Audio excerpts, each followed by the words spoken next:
Primero que nada, agradecerle al doctor Melquiades Daza por recibirnos. ¿Cómo está, profesor? No, muy bien, muy contento de estar con ustedes y por supuesto en la disposición, como siempre. Pues esta es la segunda entrevista que le realizamos. Sí. Eh, para empezar, queremos plantear primero por qué es importante en su especialidad, que es economía, Ujú. el análisis económico para hacer análisis político. Ok. Sin duda, o sea, partimos del hecho de que la ciencia política es una ciencia interdisciplinaria. Entonces necesita el apoyo, obviamente, eh, de la economía, de la historia, de la ciencia jurídica, de la filosofía. En la formación, yo creo, del profesionista de la ciencia política, pues debe tener este proceso sólido, ¿no? Este, de lo que te aportan otras disciplinas para poder tener esta mirada más integral y entender los procesos políticos como el que estamos viviendo en México, ¿no? Claro. Eh, Justo lo que estamos viendo en México, pero para contextualizar el momento que estamos viviendo, tenemos que regresar al pasado. Exactamente. Entonces, me gustaría que nos contextualizara qué Ujú. fue el periodo neoliberal, Ok. que es muy vago para muchos, Ujú. y cuáles los resultados que da ese periodo. De acuerdo. Sí, yo creo que definitivamente primero hay que contextualizar para entender el porqué. La aplicación del modelo neoliberal en México, como sabemos, tiene inicialmente un proceso de experimentación en Chile en 1973 y después de los 70 obviamente tiene un proceso de expansión en el 79 con Margaret Thatcher, en el 80 con Reagan, y en México estamos viviendo ya un proceso de declive de lo que se conoce como el modelo keynesiano o el llamado este, modelo estabilizador que le dio a México un impulso fuerte de 1940 al 76, pero ya en los 70, a finales de los 70 e inicios de los 80 ya viene un proceso de declive. Entonces, lo que pasa en México no es una ocurrencia de los gobernantes de ese momento. Claro, ellos son como la cara de este proceso, ¿verdad?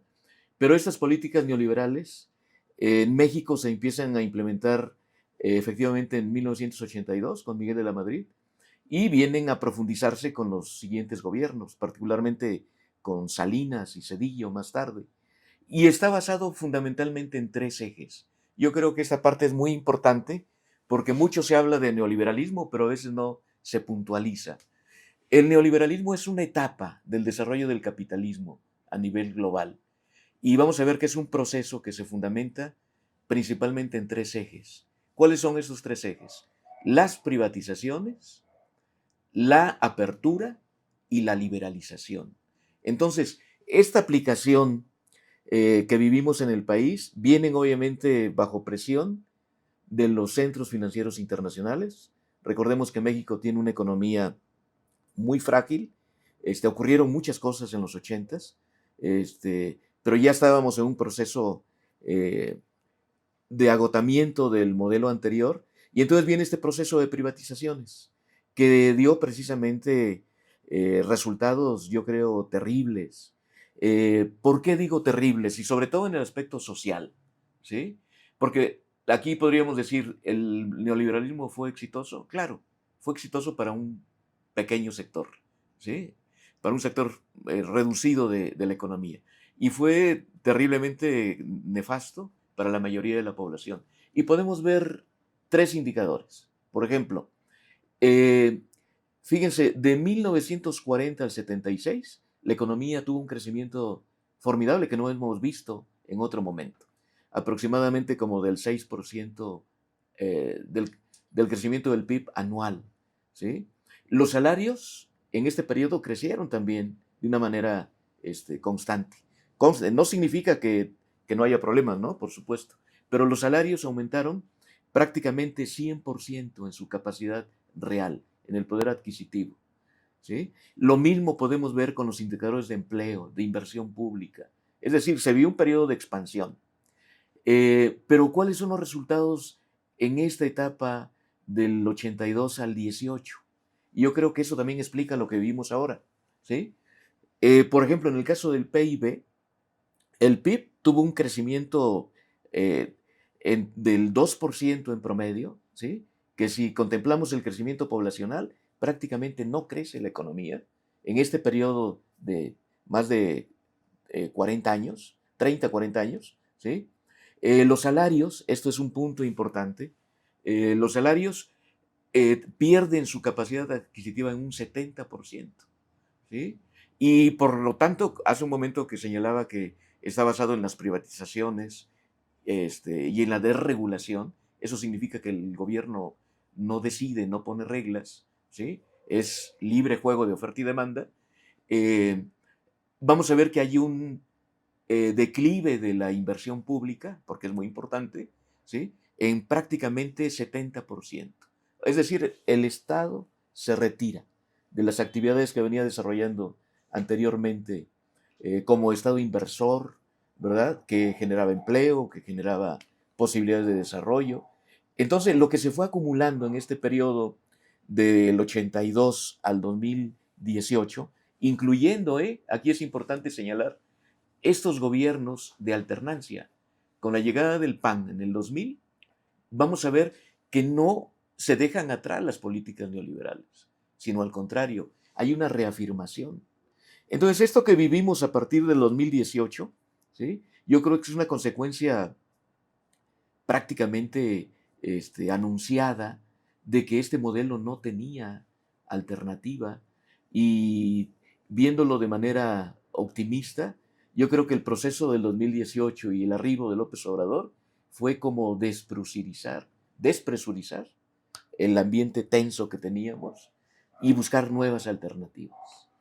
¿Sí? Claro. Pero en conclusión, yo creo que el resultado de estas políticas neoliberales fueron el aumento de la desigualdad, de la pobreza, de la exclusión, de mercantilizar todo, incluso la educación, la salud, el agua, la tierra. Fue brutal. En el nuevo modelo, ya teniendo la comparación del pasado, Ujú, en el neoliberalismo, un proceso de privatizaciones y de exclusión social, ujú. ¿cómo podemos comparar el proyecto alternativo de Andrés Manuel López Obrador que se crea a partir de 2018? Ok, Hablamos del humanismo mexicano. ok. Sí, a partir del 2018 empieza precisamente es una nueva etapa. Yo creo que estamos viviendo tiempos este, inéditos, inesperados.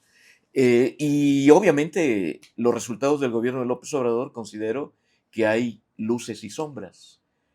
Hubo muchos aciertos, como cuáles, por ejemplo. ¿Sí? Fortalecimiento del salario, lo que habíamos perdido anteriormente. Los salarios mínimos aumentan más del 100%. Hay una fuerte política de protección social.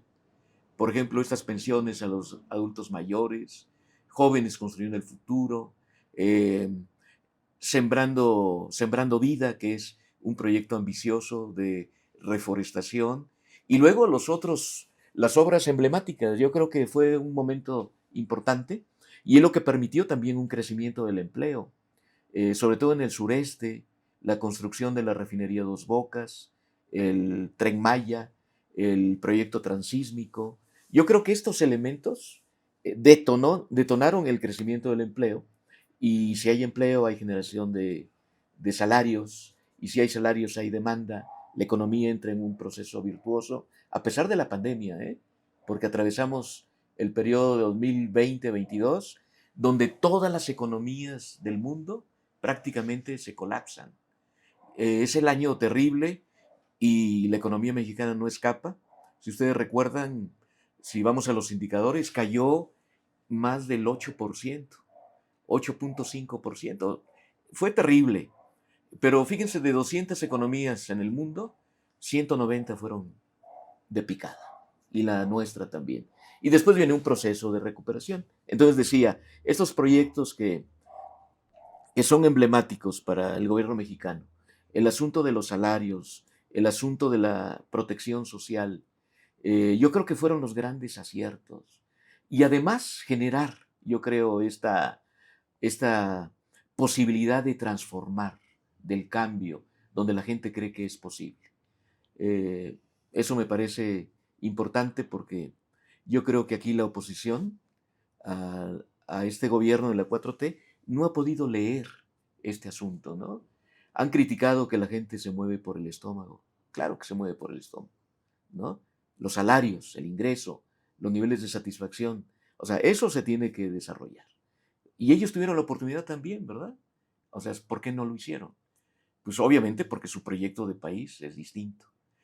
Yo considero que hay obviamente limitaciones en, en el gobierno de López Obrador, sobre todo en el asunto de la inseguridad. Yo creo que es la preocupación más, más fuerte, que obviamente se mantiene. No es un problema local, regional, y yo creo que hay que trabajar para poder revertir todo lo que se fue incubando en todo este proceso de la noche neoliberal. Más de 30 años, ¿no? Y bueno, tenemos un país muy inseguro, violento, pero bueno, ese es un tema eh, muy interesante y particularmente yo creo que se necesitan elementos más finos para poder entender. Pero es difícil resolver en un sexenio. Usted habla de claroscuros, ya nos Sí. mencionó los claros, que es la Ujú, recuperación de este ánimo social hacia la política, la recuperación de minorías, de salarios, ujú. un oscuro, muy oscuro diría yo, que es la inseguridad, Sí. pero también hablamos, venimos con un rezago educativo propio Ujú. de la pandemia, hay que Exacto. decirlo, y un rezago en salud Ujú. propio de la pandemia, también hay que decirlo. Sí. En ese sentido, ¿cómo podemos calificar qué otros oscuros hay en el gobierno de Andrés Manuel? Bueno, yo creo que hay, eh, y el mismo movimiento social yo creo que va dando más o menos orientaciones, ¿no? Y alternativas. Yo creo que un tema que es muy preocupante es este asunto de la misoginia, de la, eh, de la, de los feminicidios, de la violencia contra las mujeres. Yo creo que no se profundizó.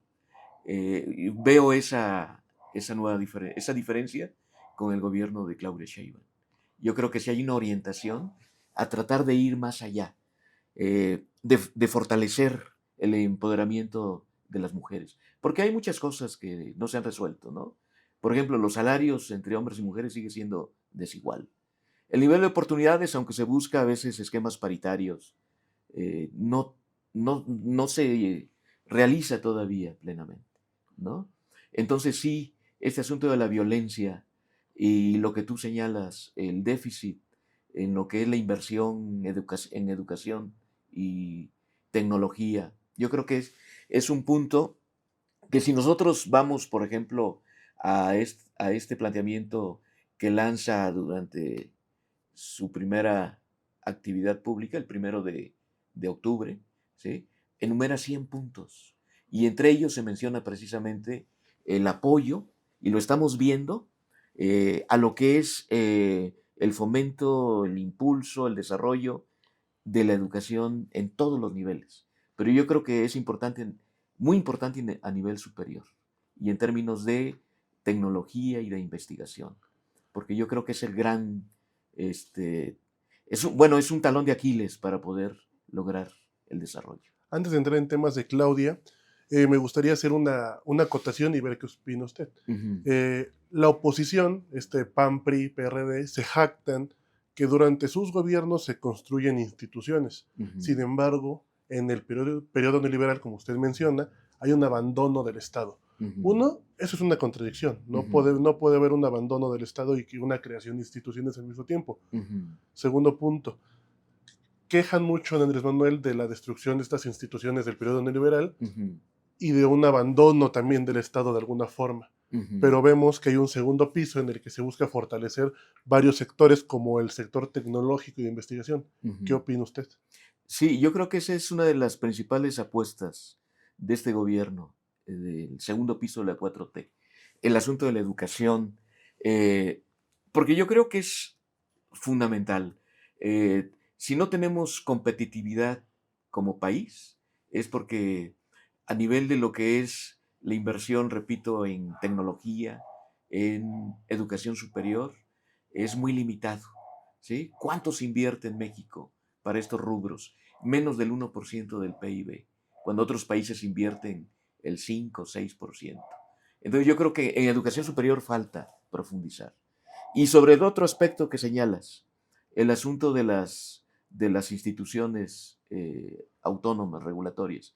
Se dio una práctica también muy sesgada y veamos cuál fue este desempeño que tuvieron, por ejemplo, el Instituto de Transparencia, ¿sí? Otros más sobre regulación, por ejemplo, económica, que no fueron tan efectivos. Yo creo que se tienen que reafirmar estos procesos. De lo que se trata es de profundizar estos procesos de democratización. Claro, la oposición hace una lectura, yo creo que a veces pienso que de manera muy mezquina. ¿Por qué digo mezquina? Porque hay que reconocer también los aciertos de un gobierno y hay que reconocer en lo que se falló. Y precisamente estos puntos que tú abordas es lo que se tiene que fortalecer.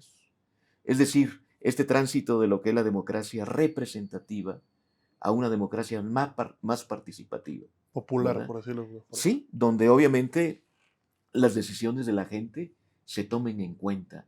Y yo creo que esta gran orientación en cuanto a orientar el proceso a satisfacer las necesidades sociales de la gran mayoría, y estamos hablando de la gran mayoría porque en el periodo neoliberal se favorece a una pequeña minoría, entonces es yo creo que una situación pues bastante esperanzadora, ¿no? Y yo creo que es el acierto de este gobierno, ¿sí? Hablando en términos de lo que propone Claudia, el plan de Claudia es un segundo piso y Sí. está englobado, o más bien aterrizado en un contexto internacional importante del famoso nearshoring. Ujú, Hablamos que Claudia quiere una Secretaría de Tecnología e Innovación, ujú, lo que antes era el CONACYT, pasa a sí. la nivel de Secretaría, una recuperación de las universidades Ujú, y también ambiciones muy marcadas en el hecho de tecnologías. Hablamos de que quiere crear semiconductores, eh,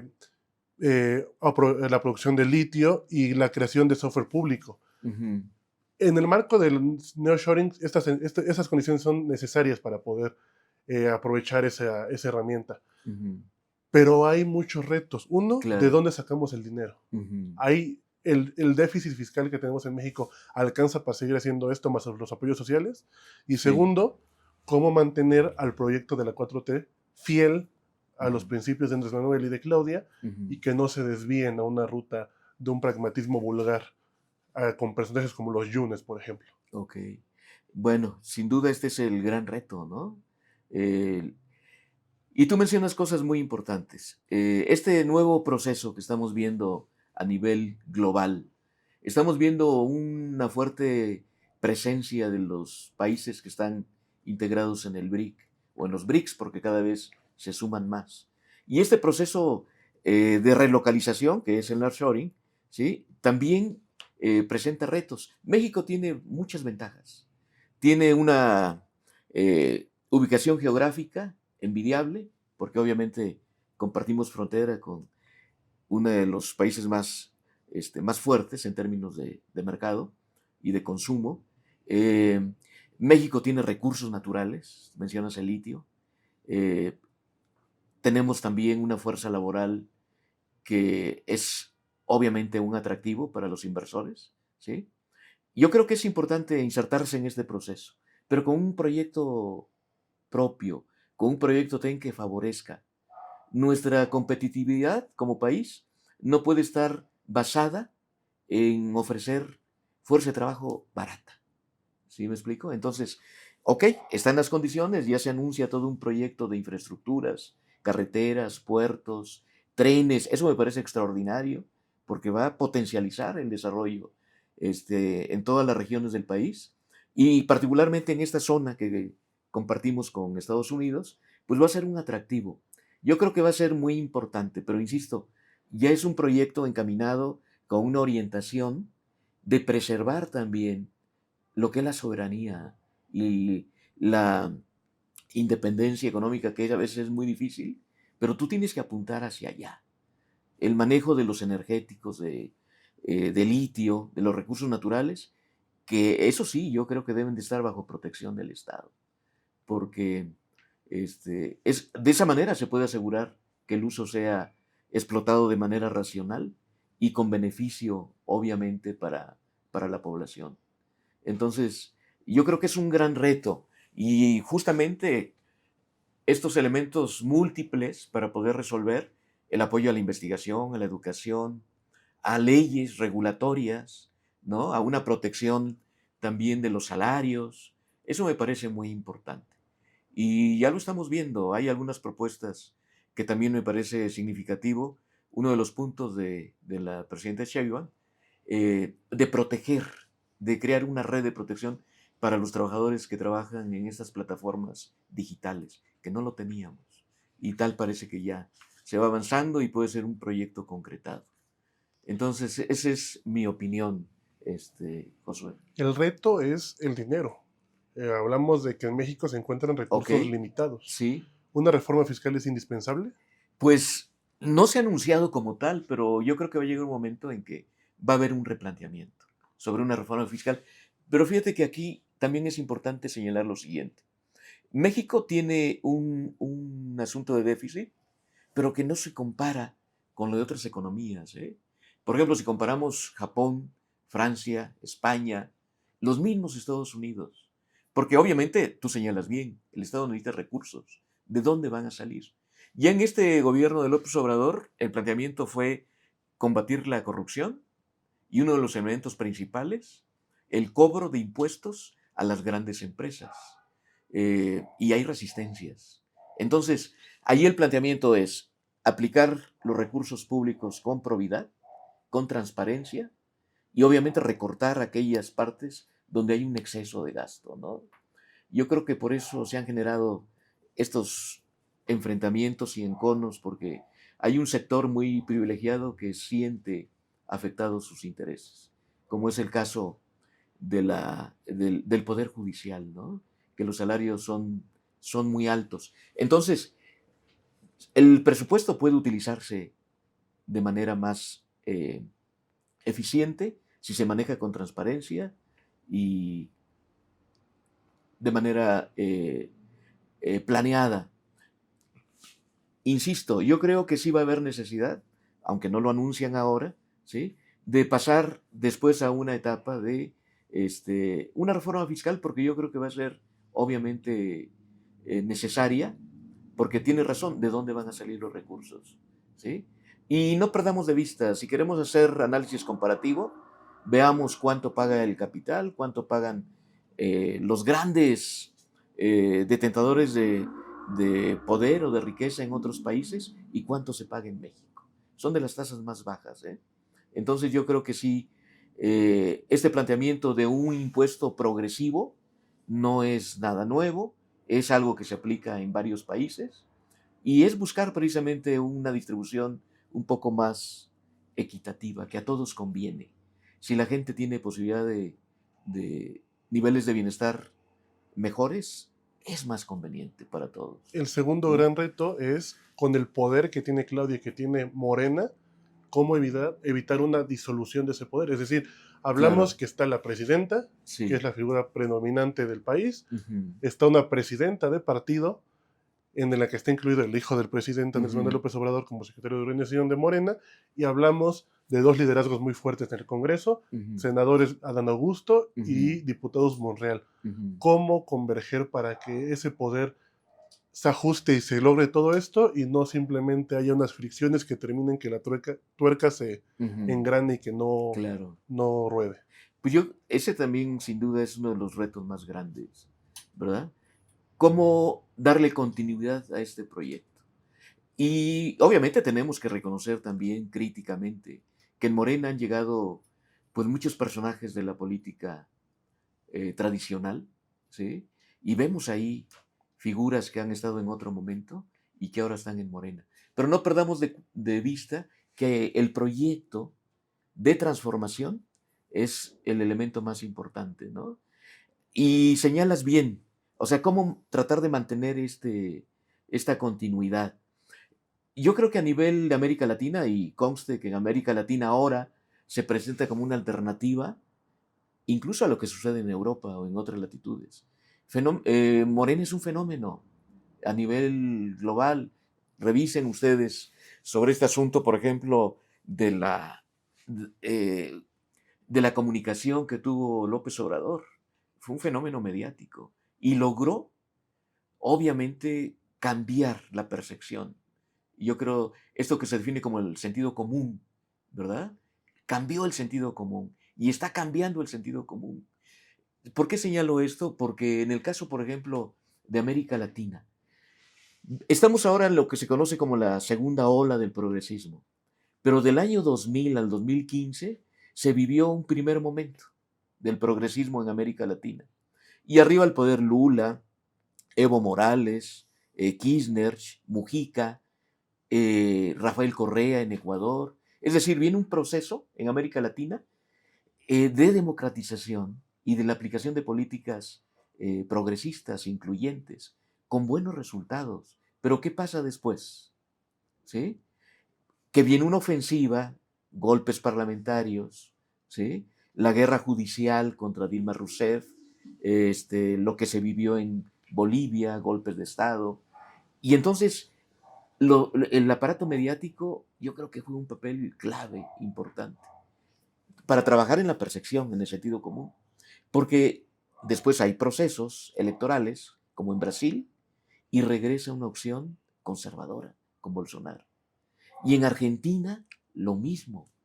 ¿Qué hay que trabajar? Yo creo que esto puede ser como mirar qué ha pasado en otros países y qué se tendría que hacer en México, ¿verdad? Entonces yo creo que el gran reto es mantener un proceso de concientización, de politización, de que la gente se sienta empoderada.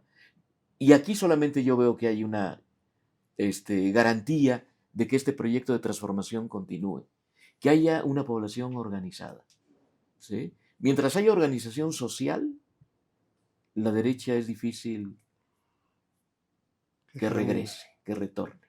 Si no hay politización, no hay concientización, ¿sí? Vamos a ver que desafortunadamente ocurre como en América Latina. Y en el caso de México no sería este, eh, tan descabellado, ¿no? Ojalá no suceda, pero ¿sí? Por eso es importante estos procesos de lo que plantea precisamente el humanismo mexicano, ¿verdad? De generar conciencia entre la gente. Y yo creo que esta percepción cambió. Te digo porque hace 3 décadas pensar en que el PRI perdiera era prácticamente imposible. Y sucedió, ¿verdad? Entonces han cambiado muchas cosas. Entonces yo creo que ha sido muy importante este proceso y de manera pacífica, de Claro. manera pacífica. Y para finalizar, un análisis del prospectiva, porque es muy temprano para dar resultados del gobierno de Claudia. Hablamos que no tiene ni un mes, Claro, pero un análisis prospectivo se puede hacer. sí. En 3 puntos. Ujú, Las áreas de prioridad, a las que hay que poner atención inmediatamente, las ujú, áreas de oportunidad que a largo plazo se pueden ocupar, y los riesgos ujú. que ve el gobierno de Claudia. Ok. Eh, en cuanto a lo primero que señalas, La prioridad. la prioridad. Yo creo que la prioridad es pacificar al país, ¿no? Eh, Enfocar las baterías para lograr este, esta disminución de la violencia, ¿no? Que es muy complejo. Veamos qué está pasando ahorita justo en esta coyuntura. En unos días hay elecciones en Estados Unidos y tenemos un país donde hemos tenido muchos hechos violentos que no habían sucedido, ¿sí? Eh, claro, ahí había que analizar cuál fue el proceso en Colombia, por ejemplo, ¿no? Porque hace unos días hubo un estallamiento de automóviles con dinamita, ¿no? Ujú. Entonces, eso genera psicosis, preocupación, miedo, pero también es un elemento para fortalecer aquellas posturas radicales que plantean la urgencia de la intervención norteamericana, ¿no? Ese es un riesgo, ¿sí? Es un riesgo. Entonces yo creo que esa es una de las principales preocupaciones del gobierno actual. Eh, el combate a la violencia, ¿no? Una oportunidad, yo creo que es potencializar el desarrollo que tenemos como país en terrenos económicos, porque es un país rico, tenemos muchos recursos y tenemos una población empobrecida. Entonces se tiene que fortalecer. Por ejemplo, Claudio Sheinbaum se propone aumentar el salario a 2.5 de la canasta básica. Ahorita estamos en 1.6. Ujú. Entonces, aumentar, eso es importante. A finalizar su sexenio. ¿Sí? Entonces, fortalecer. Y tiene también otros proyectos, pero el asunto sigue siendo en la economía, ¿no? La construcción de vivienda, por ejemplo. Generar 1 millón de viviendas para jóvenes. De verdad, veamos qué pasa en otros países. Hagamos un comparativo. Y lo que se pretende hacer aquí es ambicioso, pero yo creo que es plenamente justificable, ¿sí? Claro. Esa es una oportunidad, repito, la oportunidad en el terreno de la economía. Y la incertidumbre, pues no tenemos nada dicho. En ciencia política, en economía, suele ser muy cambiante el escenario. No sabemos qué pueda suceder, ¿no? Un evento político, un fenómeno natural, eh, este comportamiento de los grupos conservadores. eh, México no es una isla y entonces tenemos que estar también en función de lo que pasa en otras latitudes, ¿no? Este reto, por ejemplo, de los BRICS me parece muy importante. Claro, México está más integrado al norte, ¿no? Pero yo creo que sí tenemos que apostarle por la diversificación, ¿sí? Para tener no solamente un escenario hacia el norte, sino la integración hacia América Latina y hacia el mundo. Integrarnos al mundo multipolar. Exactamente. Y aquí el asunto del desarrollo tecnológico, lo que ha planteado en lo que señalabas hace un momento, por eso se hace muy importante, ¿no? Pero yo creo que tenemos, repito, un escenario eh, nuevo que genera obviamente como grandes incertidumbres, pero grandes oportunidades. Es lo que podría señalar, José. Sería todo, profe. Muchas gracias. Sí, a la orden. Sí. Y quedamos. Yo creo que